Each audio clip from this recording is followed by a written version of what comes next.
Shalom, selamat pagi jemaat Tuhan. Berjumpa kembali dalam doa pagi online, rencana terbaik.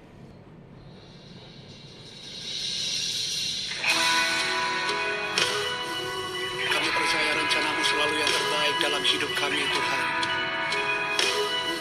Terima kasih, Tuhan Yesus.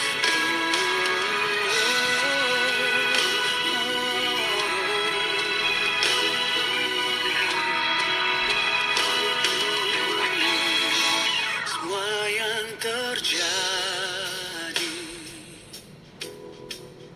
dalam hidupku, Engkau sertaku, tak tinggalkanku, meskipun sulit ku mengerti setiap jalanmu dan rencanamu tetap berserah, selalu percaya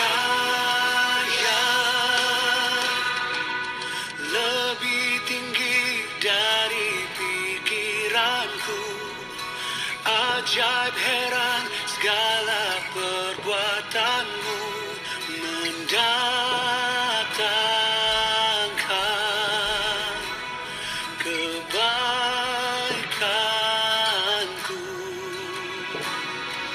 Setiap musim kau selalu sertaku, kau buktikan semua rencanamu terbaik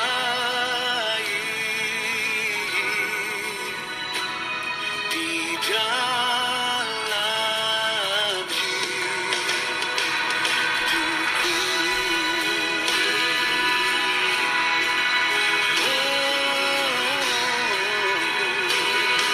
Mari nyatakan bersama. Semua yang terjadi dalam hidupku, Engkau serta, tak tinggalkanku, tak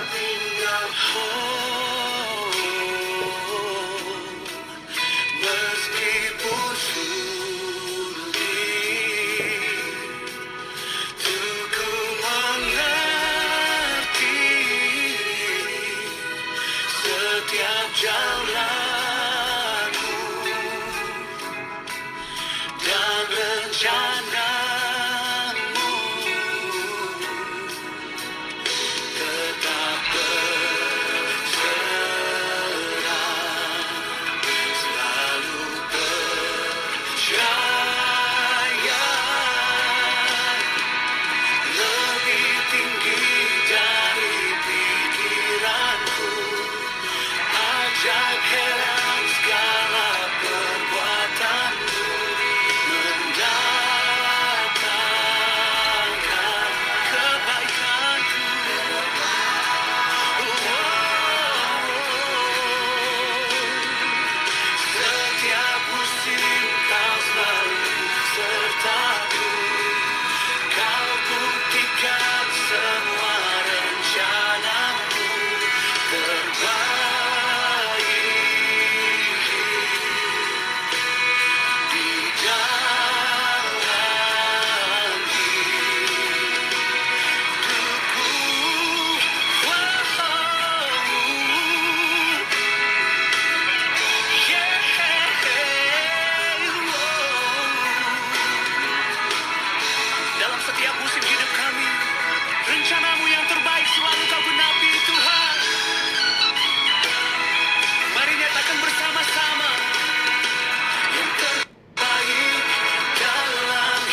Jaya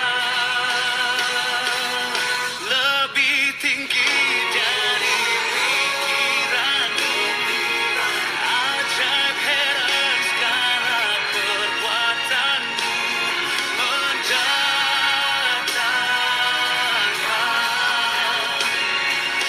kebaikanku. Setiap musim kau selalu sertaku, kau buktikan semua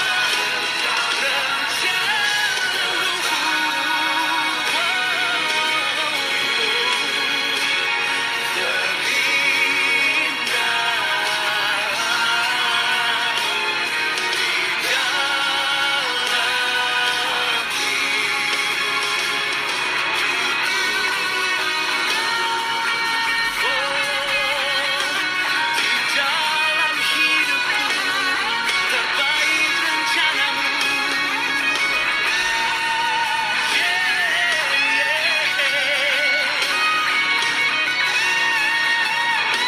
Mari yang percayakan rencana Tuhan, nyatakan sama-sama yang terbaik dalam hidupku. Amin. Kau genapi semua janjimu. Yang terbaik dalam hidupku, kau buktikan rencanamu.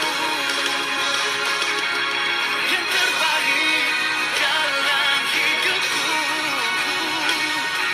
kau genapi semua janjimu. Yang terbaik dalam hidupku, kau buktikan rencanamu.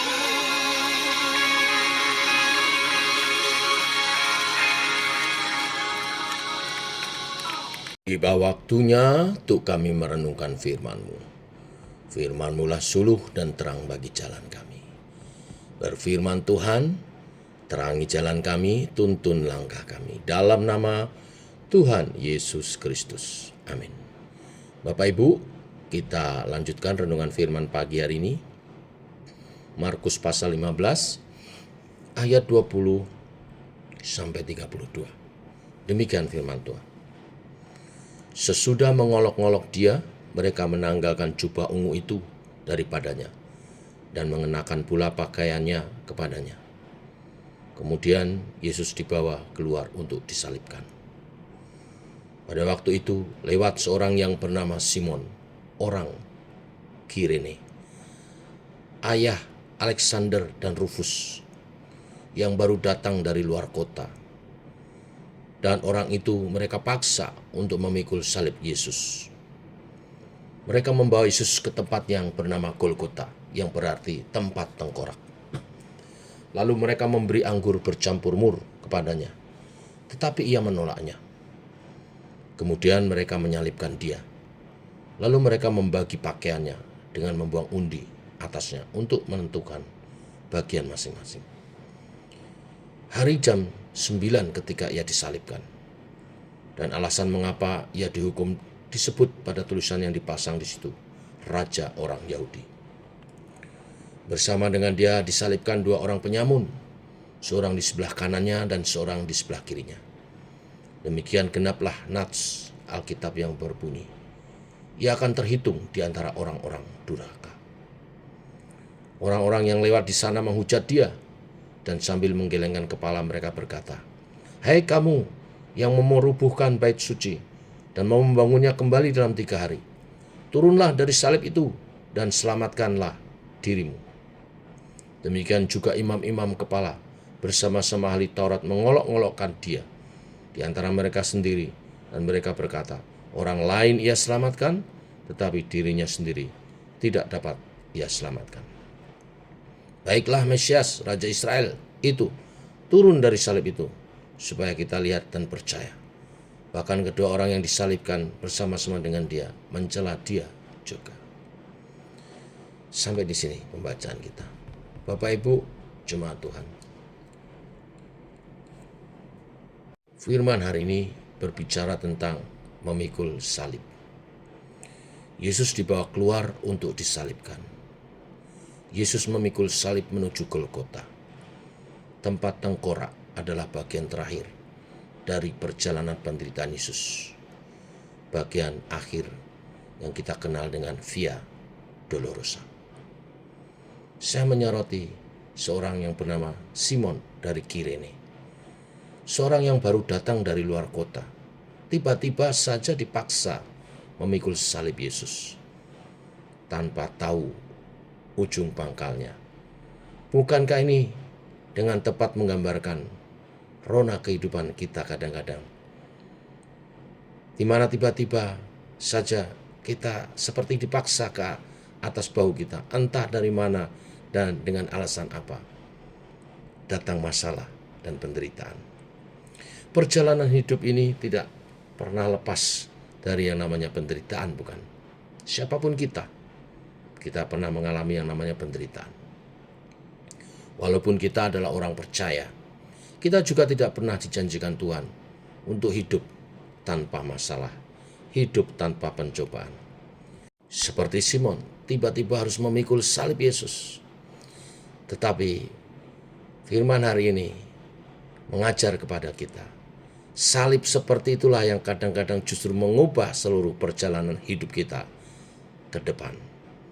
Seperti yang pernah saya alami saat ada di puncak karir sebagai pembalap sepeda. Tiba-tiba saya sakit dan harus diopnam selama 2 minggu. Dan dokter mendiagnosa liver saya bocor. Saya tidak bisa berolahraga berat lagi. Hancur sepertinya harapan. Tidak ada masa depan lagi. Tetapi peristiwa itulah yang membawa saya justru kepada Tuhan. Karena di tengah penantian kesembuhan saya selama 2 minggu di ruang perawatan rumah sakit, teman-teman dari gereja datang menjenguk dan mendoakan saya. Dan selalu mengajak, nanti kalau sembuh, datang beribadah ya. Dan benar, setelah sembuh, mereka jemput saya datang beribadah. Saat itulah saya bertemu Yesus dalam satu ibadah KKR, doa kesembuhan. Dan saya dipulihkan dari keputusasaan saya. Dan saya diubahkan arah kehidupan saya. Sehingga kalau saudara jumpai saya sekarang jadi hamba Tuhan, dulu tidak pernah kepikirkan. Mungkin kalau saya tidak mengalami sakit dan hilang harapan, saya tidak ketemu Yesus dan tidak ketemu panggilan saya. Karena salib Kristus, Simon tidak lagi Simon yang sebelumnya. Ia kemudian menjadi pengikut Kristus yang luar biasa. Dalam sejarah mencatat kedua putranya, Alexander dan Rufus, kelak dikenal sebagai tokoh-tokoh Kristen yang luar biasa. Saya yakin hasilnya pasti akan sangat berbeda. Sekiranya Simon cuma berhenti pada menggerutu, mengeluh, atau menolak untuk memikul salib Kristus. Puji syukur, Simon mengambil bagian dengan sikap yang tepat, mengusahakan yang terbaik dari suatu situasi yang terburuk. Ia pun memperolehnya, ia pun memperoleh Yesus dan anak-anaknya juga menjadi tokoh-tokoh Kristen yang luar biasa. Bapak Ibu, di tengah penderitaan yang Tuhan izinkan, mari belajar bersyukur, menerima tanggung jawab kita, bersyukur, lakukan bagian kita, walaupun secara daging mungkin tidak enak. Percaya kepada firman-Nya, Tuhan membuat segala sesuatu indah pada waktunya, beriman kepadanya, dan pada waktunya Tuhan akan menolong dan menjadi kesaksian. Bahkan bisa terjadi itu menjadi alat untuk saudara dipanggil Tuhan, untuk memuliakan Tuhan. Inilah berita firman hari ini, biarlah memberkati kita semua. Sikap terhadap salib Kristus. Tuhan memberkati. Mari kita berdoa. Bapa, kami mengucap syukur. Rencanamu ajaib. Rencanamu sempurna pada setiap kami. Walaupun secara daging kadang mungkin kami tidak bisa menerima, tapi kami mau belajar. Tidak hanya sabar menerima, tapi beriman kepada Tuhan. Tuhan sedang mengerjakan sesuatu dalam diri setiap kami. Bila ada yang sakit Tuhan sembuhkan. Bila sedang ada dalam pemulihan, Tuhan beri kesabaran sampai pemulihan itu nyata terjadi. Dan bila segala masalah penderitaan yang Tuhan izinkan tidak membuat kami patah semangat atau bahkan meninggalkan Tuhan, sebaliknya mencari kehendak Tuhan dan mengizinkan Tuhan berproses atas segala penderitaan yang kami boleh alami. Dan kami yakin percaya, sebagaimana Simon orang Kirene yang dengan rela memikul salibnya, salib Kristus yang dibebankan padanya, maka kehidupannya diubahkan. Dia bertemu dengan Kristus secara pribadi dan bahkan anak-anaknya menjadi tokoh-tokoh yang luar biasa. Biar kehidupan kami memuliakan Tuhan. Demikian atas segala peristiwa yang Tuhan izinkan, kami harus jalani. Tuhan yang memberi kekuatan, kami kerelaan untuk menurut kepada rencana-Mu. Roh Kudus menolong dan memampukan kami. Dalam nama Yesus kami berdoa, kami bersyukur. Amin. Demikian saudara, doa pagi kita, yang sakit disembuhkan, yang lemah dikuatkan, terjadi pemulihan demi pemulihan, dan kita boleh memuliakan Tuhan. Tuhan memberkati. Shalom.